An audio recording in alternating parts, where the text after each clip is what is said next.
Bismillahirrahmanirrahim. Menambahkan pembahasan tentang nun mati atau tanwin, ada beberapa kalimat di dalam Al-Quran, beberapa kata ya dalam Al-Quran. Lebih tepatnya ada 4 kata dalam Al-Quran yang berbeda dengan kaidah yang sudah pernah kita bahas dari idhar sampai dengan ikhfa. Kalimat tersebut adalah saya tuliskan dunia, kemudian sinwanun,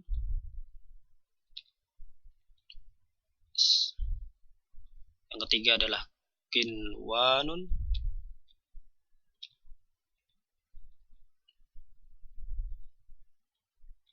dan yang terakhir adalah bunyanun.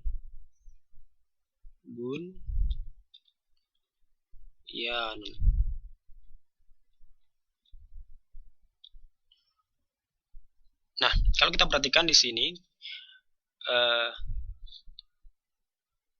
ada ya atau ada nun sukun bertemu dengan ya atau dengan wawu.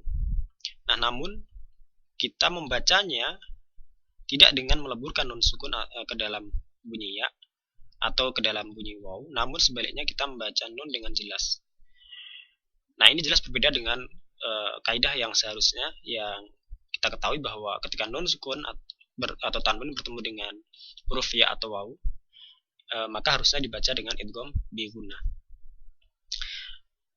Nah, saya kira semua dari kita selama ini atau hampir semua orang yang sudah bisa baca Al-Quran tahu bagaimana cara membaca keempat kalimat ini, 4 kata ini.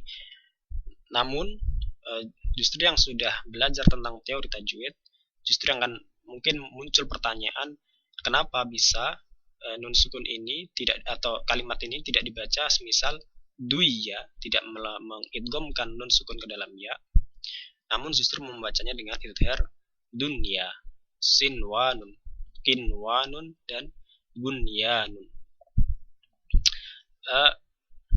Para ulama kemudian memberikan alasan bahwa kalimat ini tidak dibaca dengan sesuai kaidah idgham bi gunnah karena antara nun sukun dan ya atau wawu berada dalam satu kalimat atau dalam satu kata ya. Kalimat dalam bahasa Arab itu adalah kata ya, dalam bahasa Indonesia ya, kalimat atau kata.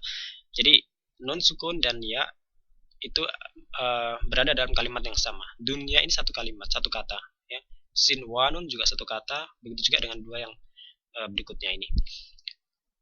Nah, nanti contoh kasus idgham bi gunnah yang lain selain keempat ini, semua dalam Al-Quran, antara nun sukun dan tanwin itu pasti berbeda kalimat dengan huruf ya, nun, mim, dan waw.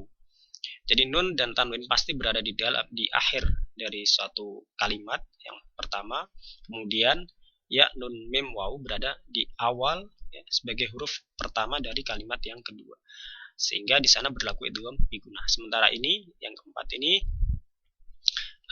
karena berada dalam satu kata antara nun dan ya atau wawu, maka tidak dibaca idgham bi gunnah. Namun ada yang mengatakan atau menyebutnya dengan bacaan idhar saja, atau dibaca atau nama bacanya idhar wajib gitu, atau idhar mutlak, atau ya pokoknya idhar dibaca dengan membunyikan secara jelas bunyi huruf nun mati.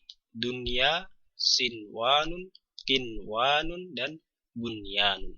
Wallahu a'lam.